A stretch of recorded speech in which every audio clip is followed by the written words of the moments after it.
don Juan Antonio Callejas, muy buenas noches. Buenas noches. Que no contestó.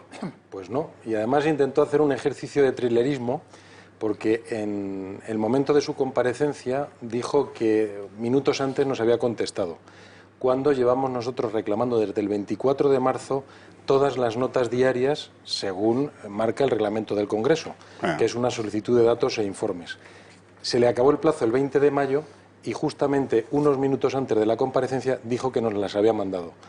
Lo comprobamos y era falso. Por lo tanto, le dije o bien que había un problema en el Congreso o bien que él mentía. Y él mentía, me da la impresión. Por eso comenzó la comparecencia preguntándole la hora que era y todo aquello. Efectivamente. Sí, era por eso, ¿no? Vamos a ver. Aquí hay un montón de cosas que al ciudadano común le dejan perplejo. Y es sobre todo la impresión de que algo tan importante en un Estado tan, en fin, desarrollado hasta el exceso, como es el español, lleno de organismos por todas partes, le pasa desapercibido una cosa así. Sencillamente no puede ser. No puede ser, porque disponemos de un Departamento de Seguridad Nacional que es muy prestigioso. Al frente tenemos un general de brigada, el general Ballesteros, que tiene un prestigio tremendo. Ciertamente. Y por explicarle a los televidentes en qué consiste el sistema de seguridad nacional, podemos decir que tiene como dos patas. Una pata política y una pata técnica.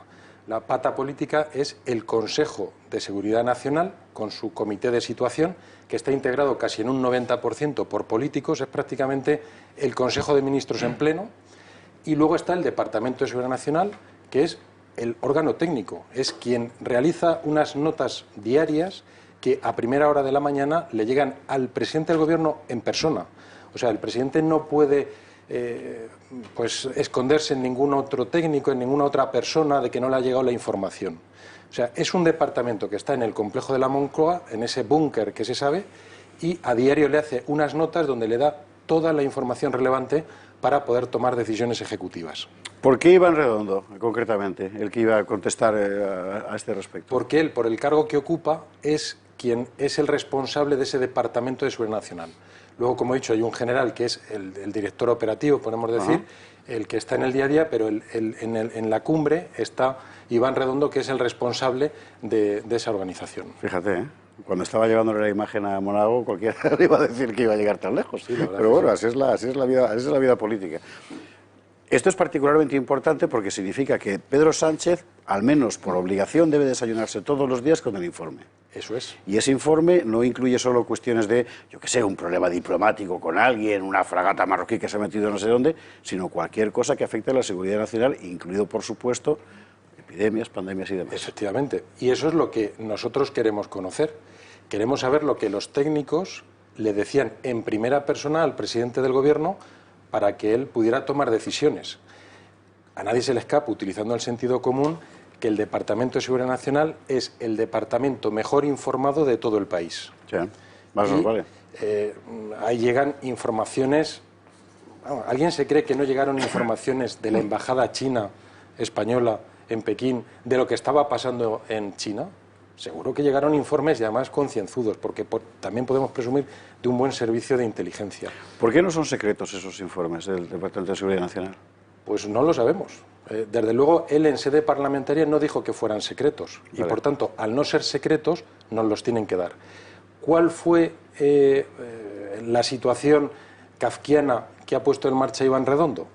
Pues él no nos los da, pero a mí personalmente me llaman al día siguiente del Departamento de Seguridad Nacional. Yo creo que han visto muchas películas americanas.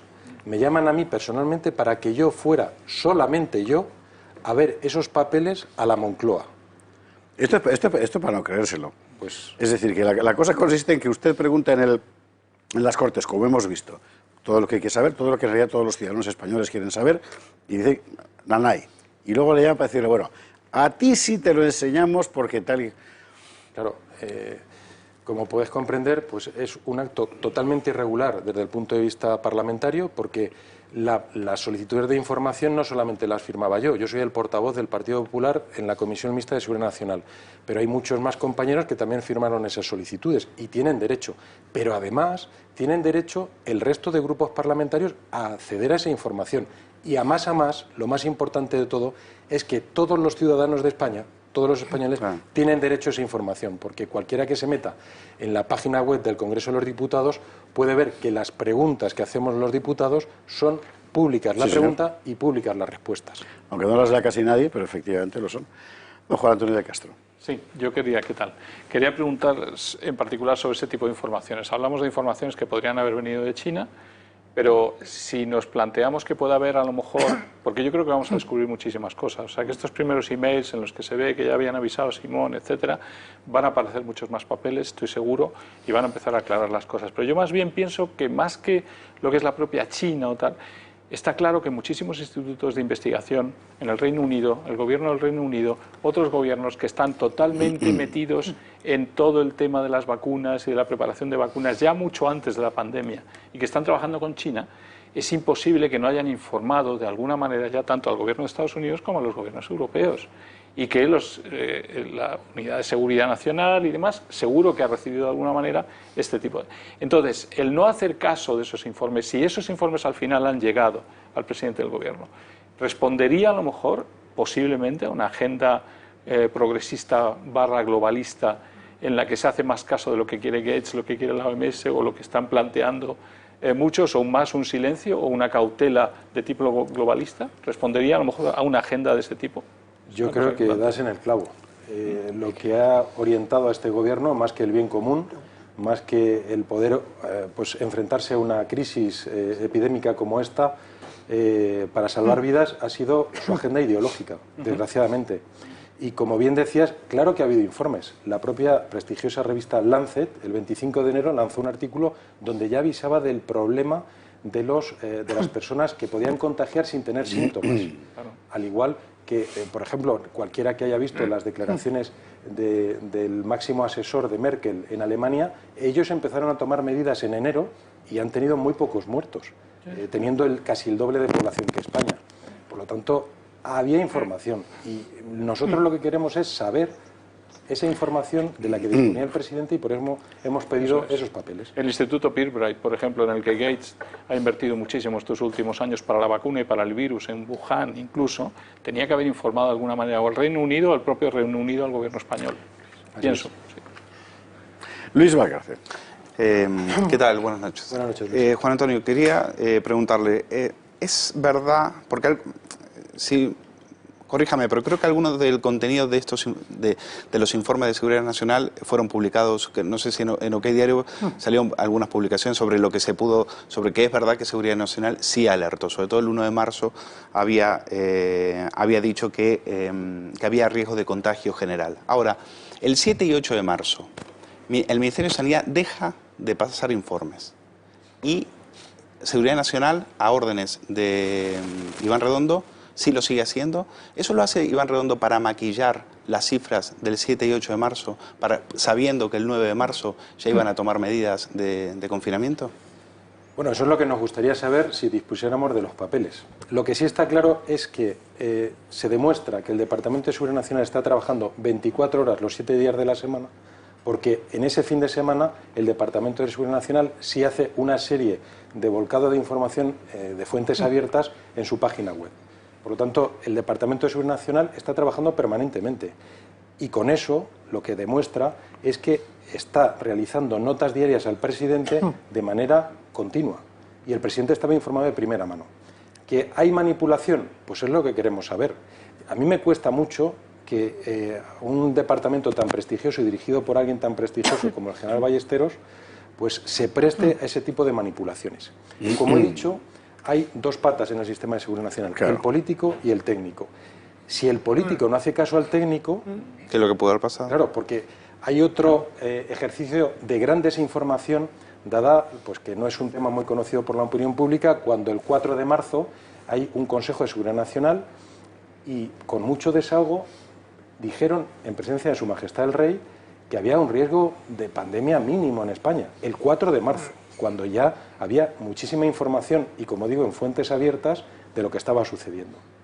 ¿Por qué el Consejo de Seguridad Nacional hace esas declaraciones? Porque es un órgano político. ¿Y un órgano político se va a poner en contra del presidente? No. Los técnicos sí. Pero, diputado, vamos a ver. Venga. O sea, la carcasa política del órgano técnico del que depende la seguridad nacional puede llegar hasta tal grado de irresponsabilidad de, por razones propagandísticas, el Consejo de Seguridad Nacional, de contradecir unos informes objetivos elaborados por el Departamento Técnico? Pues siempre... ¿Pero para cesar a todo el Consejo de Seguridad Nacional? Es una opción. Es una opción. Yo no lo vería mal.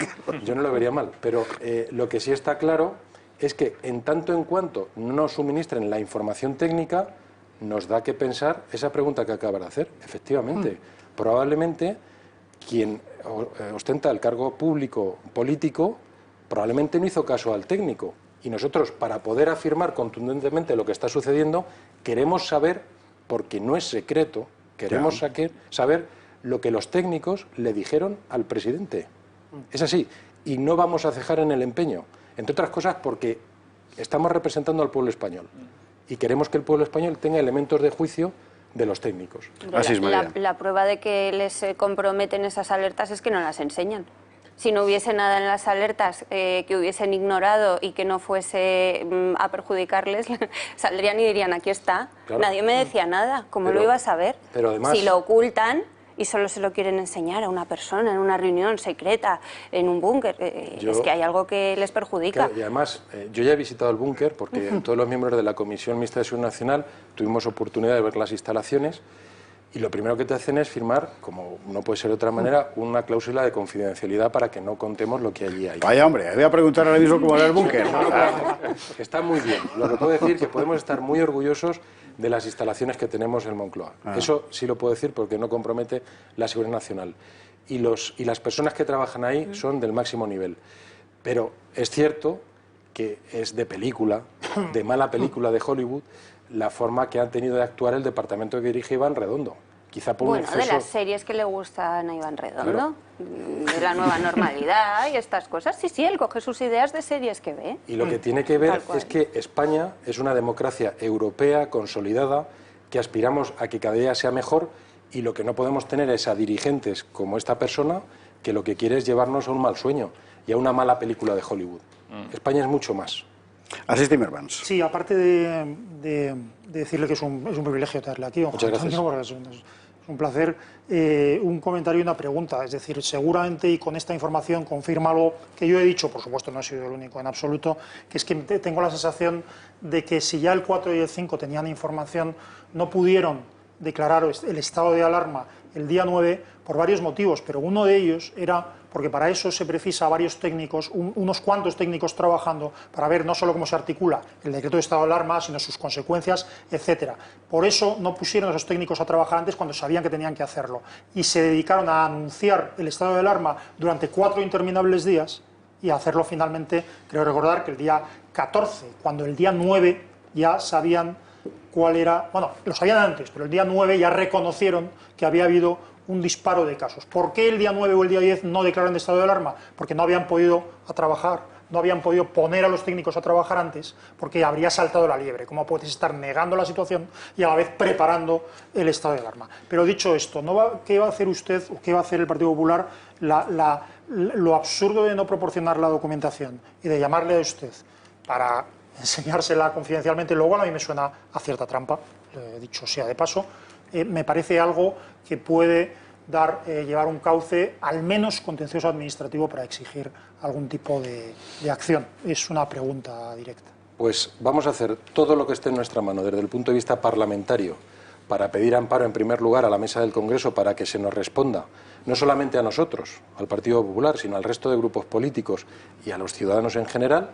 Y si eso no sucede, pues utilizaremos todas las armas legales que tenemos a nuestro alcance.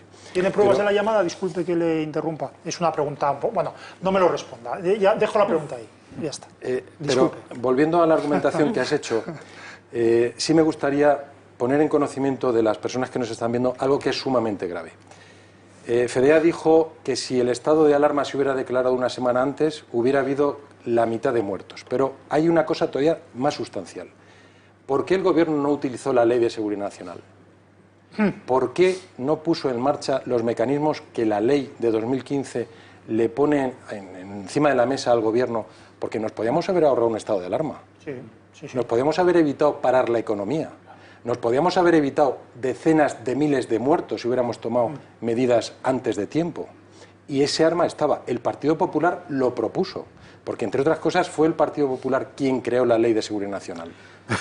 Ese es el problema, que este gobierno ha ido tarde, a remolque y probablemente, como se ha dicho aquí, por una agenda totalmente sectaria de ideología. ¿Qué ha pasado en el Congreso que el PSOE ha votado a favor de derogar la reforma laboral de la propuesta de Bildu? Ha salido delante de la propuesta. Simaca se ha enfadado muchísimo. Dice que quiere que repitan la votación. Bueno, ¿qué podemos esperar de este Partido Socialista? Cualquier cosa. Esto es de traca. Bueno, en fin, pues esta es la última hora del día. El PSOE ha votado a favor de derogar la reforma laboral. Con lo cual hay un follón que no se puede imaginar porque al parecer ha sido por error. Por cierto que la ministra Yolanda Díaz está de copas por aquí, cerca. Lo acaban de soplar, así que si queréis dar recuerdos, por un ERTE o algo que tenga pendiente. Le echarán la culpa a Adriana dónde... Lastra, como se llama. Exactamente. Son cosas de Lastra. En fin. Bueno, mire, de verdad, don Juan Antonio me ha parecido una entrevista interesantísima. Yo no sabía que el Departamento de Seguridad Nacional funcionaba así. Me parece que tenemos que traerle más, bajo tortura, para que cuente algo de cómo funciona. Y mientras tanto, a seguir esperando algo que el Gobierno está obligado a dar, que es esa información que ha pedido el Partido Popular, porque es que nos la debe a todos, a los 45.000 muertos y al resto de los vivos. Porque es evidente que ahí está seguramente la clave de por qué ha pasado lo que ha pasado aquí. Así es. Don Juan Antonio, muchísimas gracias. Hasta la próxima. Gracias a ustedes.